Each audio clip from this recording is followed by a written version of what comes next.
जय श्री राधे कृष्णा। श्री ओम नमो भगवते वासुदेवाय नमः। श्री ओम नमो भगवते वासुदेवाय नमः। आज मैं आपको बैसाख मास मातम्य का 6वां अध्याय सुनाने जा रही हूँ। नारद जी बोले, हे राजन, बैसाख मास में मार्ग चालन, श्रम से व्याकुल तथा तृषा के आर्त मनुष्यों को जो जल का दान नहीं करते हैं वे पक्षी योनि को प्राप्त करती हैं। अपने कथन के प्रमाण के दृष्टांत में हम घर की छिपकली तथा ब्राह्मण की प्राचीन कथा का इतिहास कह रहे हैं। यह संवाद परम अद्भुत है। प्राचीन काल में इक्ष्वाकु वंश में हिमांग नामक एक राजा हुए थे। वे बड़े धर्मात्मा, जितेंद्रिय, अनिंदक तथा शत्रुजीत थे। राजा की ब्राह्मणों में बड़ी श्रद्धा भक्ति थी। भूलोक में जितने भी बालू के कण हैं, जल बिंदु है तथा आकाश में तारागण है, राजा ने उतनी ही संख्या में गोदान किया था। राजा ने अनेक यज्ञ किए। इन यज्ञों के अनुष्ठान के दाम से पृथ्वी में कुशा दृष्टि गोचर होने लगी एवं गो भूमि, स्वर्ण, तिल इत्यादि के दान से अनेकों ब्राह्मणों को संतुष्ट तथा प्रसन्न किया। राजा ने समस्त प्रकार के दान दिए, किंतु हे राजऋषि, सुख प्राप्ति की कामना करने वाले राजा हिमांग ने समस्त दान तो किए, किंतु जल का दान कभी नहीं किया। कुल गुरु ब्रह्म ऋषि वशिष्ठ जी ने भी राजा को इस तथ्य का ज्ञान कराया। कहा कि जल दान करो, परंतु दुर्बुद्धि तथा हेतुवाद के वश राजा ने कहा, जल तो बिना मूल्य से प्राप्त होता है, अतएव भला जल दान करने वाले को क्या पुण्य फल प्राप्त होता है। राजा ने अनेकों ही तर्क दिए, किंतु जल दान नहीं किया। राजा हिमांग लूले लंगड़े, दरिद्री एवं जीविका वहीन ब्राह्मणों की सेवा करते थे। वेद पाठी, तत्वज्ञानी तथा ब्रह्मवादी ब्राह्मणों की सेवा पूजा नहीं करता था। राजा का तर्क था कि विख्यात तथा विद्वान ब्राह्मणों की तो सभी सेवा करते हैं, किंतु अनाथ, अशिक्षित, लूले लंगड़े ब्राह्मणों एवं दरिद्रता पीड़ितों की स्थिति बड़ी दुखद है। अतएव ऐसे ही व्यक्ति मेरी दया के योग्य हैं। इस प्रकार दुर्बुद्धि से प्रेरित राजा हिमांग ऐसे ही कुपात्रों को दान देते रहे। इस दुराग्रह के कारण मृत्यु के पश्चात राजा हिमांग ने 3 जन्मों तक चातक योनि का जीवन पाया। एक जन्म में वह गिद्ध बने तथा 7 जन्मों तक कुत्ते की योनि में रहे। इसके पश्चात हे राजऋषि, हिमांग ने एक राजा के घर छिपकली के रूप में जन्म लिया। जिस राजा के यहाँ राजा हिमांग ने छिपकली के रूप में जन्म लिया था, वे मिथिलापुरी का राजा श्रुति कीर्ति था। छिपकली की योनि में वह घर के दरवाजों की चौखट के ऊपर कीड़ों मकोड़ों का भक्षण करते हुए 87 वर्ष तक वहां रहे। देव योगवश एक दिन ऋषि श्रेष्ठ श्रुति देव नामक महर्षि मध्याह्न बेला में मार्ग श्रम कालांत होकर मिथिलापुरी के राजा श्रुति कीर्ति के यहाँ पधारे। राजा अपने यहाँ आए हुए ऋषि को देखकर बड़े ही प्रसन्न हुए। उसने आदर सहित उठकर ऋषि का स्वागत किया और मधुकर आदि से ऋषि का पूजन किया। राजा उनके पाद प्रक्षालन से प्रवृत्त हुए तथा पाद प्रक्षालक के चरणोदक को जब राजा अपने मस्तक पर छिड़कने लगे तो उसी समय देव प्रेरणावश उस चरणोदक की एक बूंद जल उस ग्रह गोदा रूपी राजा हिमांग के ऊपर गिर पड़ी। उस पवित्र चरणोदक के एक बूंद जल के अपने ऊपर गिरते ही ग्रह गोदा से पूर्व ज्ञान प्राप्त हो गया। अतएव तब वह अनेकों योनियों में भोगे दुखों का स्मरण कर दुखी होकर घर आए ब्राह्मण ऋषि से त्राही त्राही करके कहने लगा, हे ब्रह्म ऋषि, मेरी रक्षा करो।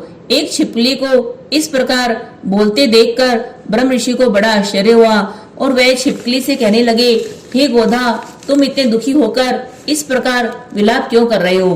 तुम्हारी यह दुर्दशा किस कर्म के कारण हुई है? तुम कौन हो? अपना वृतांत स्पष्ट करो, मैं आज ही तुम्हारा उद्धार करूंगा। ऋषिवर के ऐसे दयाद्र वचन सुनकर महाबुद्धिमान गोधा योनिधारी राजा हिमांग कहने लगे, हे ब्रह्म ऋषि, मेरा जन्म इक्ष्वाकु कुल में हुआ था। मैं वेदादि शास्त्रों का पूर्ण ज्ञानी था। पृथ्वी पर जितने भी रेणु के कण हैं, जितने जल बिंदु हैं तथा आकाश में जितने तारागण हैं, इतना मैंने गायों का दान किया। मैंने समस्त यज्ञ किए, कूप बावड़ी एवं सरोवर निर्मित कराए। अनेकों प्रकार के दान दिए तथा धर्म पूर्वक राज्य किया, किंतु इतने पुण्य करने पर भी मेरी ऐसी दुर्दशा हुई, मुझे स्वर्ग प्राप्त नहीं हुआ। 3 जन्मों तक मुझे चातक की योनि में जाना पड़ा, 1 जन्म में गिद्ध बना तथा 7 जन्मों में श्वान की योनि में जाना पड़ा। हे ऋषिवर, यह राजा आपके चरणोदक को अपने शरीर पर छिड़क रहे थे, तभी देव योग से चरणोदक की 1 बूंद जल मेरे ऊपर भी गिरी। इस चरणोदक की 1 बूंद के अपने शरीर पे गिरते ही मुझे अपने पूर्व जन्म का स्मरण हो गया और मेरे समस्त पाप नष्ट हो गए। हे ऋषिवर, मुझे 28 जन्मों तक गोदा की योनि भोगनी पड़ी। मुझे अनेकों प्रकार की देवी सृष्टि दृष्टिगोचर हो रही है तथा अब मैं इन योनियों में जन्म लेने से भयभीत हूँ।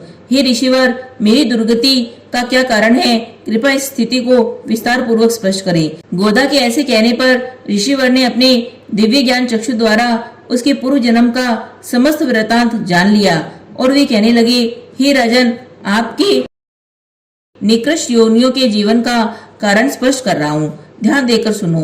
तुमने माधव भगवान को प्रिय बैसाख मास में कभी भी जल का दान नहीं किया। तुमने जल को सर्वसुलभ तथा मूल्यहीन देखकर स्वयं ही निश्चय कर लिया कि यह तो मूल्य रहित है, सहज प्राप्त हो जाता है, इसलिए दान योग्य नहीं है। यही सोचकर मार्ग श्रम में कलांत तथा दुख से पीड़ित ब्राह्मणों को कभी भी जल दान नहीं किया तथा सत पात्रों की अपेक्षा कर कुपात्रों को दान दिया। हे राजन, जलती हुई अग्नि को त्याग कर भस्म में कोई भी हवन नहीं करता है। प्राय वर्णित तथा कांटेदार एवं सुगंध से युक्त होने पर भी ऐसे वृक्ष का पूजन नहीं होता। पूजन पीपल के वृक्ष का होता है। तुलसी पत्र के वृक्ष को त्याग कर कोई कटेरी के वृक्ष का पूजन नहीं करता। लूले लंगड़े दया के पात्र हैं, वे पूजन के योग्य नहीं हैं। तपस्वी, ज्ञानी तथा वेद शास्त्रों के ज्ञाता, ये सब स्वयं भगवान विष्णु का ही स्वरूप है, अतएव ये सदैव ही पूज्य हैं। इन सब में ज्ञानवान विद्वान ब्राह्मण विष्णु भगवान को सदैव ही प्रिय है। इस कारण से ज्ञानवान ही सदैव पूज्य हैं। वे पूज्यों में भी पूज्यतम है। साधु महात्माओं की अपेक्षा एवं अवज्ञा यह लोक तथा परलोक दोनों में ही दुखदायी है। महापुरुषों की सेवा धर्म अपनाना ही पुरुषार्थ है। अनेकों ऐसे अविवेकी मूढ़ हैं जो कर्तव्य का विचार नहीं करते हैं। कहने का तात्पर्य है कि ऐसे मंद मति मूढ़ जन भी हैं जिनके संग से किसी प्रकार का कोई फल प्राप्त नहीं होता, किंतु साधु संत महात्माओं की दर्शन मात्र से ही पवित्रता प्राप्त होती है। साधु संतों की सेवा करने से किसी भी सुशिक्षित व्यक्ति को कोई दुख प्राप्त नहीं होता है। तुमने जल का दान नहीं किया और न ही साधु महात्माओं की सेवा की है, इसी कारण ही इक्ष्वाकु नंदन तुम्हारी यह दुर्दशा हुई है। बैसाख मास में मैंने जो पुण्य किया है वह मैं तुम्हारी शांति के लिए तुम्हें दूंगा। इस पुण्य की प्रताप से तुम्हारे भूत भविष्य वर्तमान तीनों कालों के कर्मों के दुखदायी संस्कार दूर हो जाएंगे। इतना कहकर तथा जल का स्पर्श करके मुनि श्रेष्ठ श्रुति देव ने अपना सर्वोत्तम पुण्य फल दान कर दिया। इस प्रकार ऋषि ने जब बैसाख मास में अपने 1 दिन के स्नान किए हुए का फल दिया तो उस गोधा के समस्त पाप नष्ट हो गए। वे छिपकली की योनि को त्याग कर दिव्य विमान पर आरूढ़ होकर दिव्य माला और वस्त्राभूषण धारण कर मिथिलापुरी के महल के भीतर समस्त प्राणियों को देखते देखते करबद्ध परिक्रमा कर तथा नमस्कार कर एवं आज्ञा लेकर स्वर्ग को चले गए। 10 सहस्त्र वर्षों तक स्वर्ग में अनेकों सुखों को भोगकर उसने इक्ष्वाकु कुल के महाप्रतापी कुकुत्स्य नाम से जन्म लिया तथा सप्त दीपवती वसुंधरा का पालन करते हुए महाब्राह्मण्य साधु देवी देवेंद्र सखा होकर श्री विष्णु का अंश हुआ। उसको विशिष्ट जी ने बैसाख मास के कर्तव्य धर्म इत्यादि सब सुनाए। इसके पालन करने से उसके समस्त अमंगल समाप्त हो गए। वे दिव्य ज्ञान को प्राप्त कर श्री भगवान विष्णु की सायुज्यता को प्राप्त हुआ। अतएव यह बैसाख मास समस्त शुभ फलों का दाता है। इस मास में जो मनुष्य यथोक्त रूप में धर्म पालन करता है उसकी आयु तथा यश वृद्धि होती है, समस्त पाप नष्ट हो जाते हैं तथा उसे पुरुषार्थ की प्राप्ति होती है।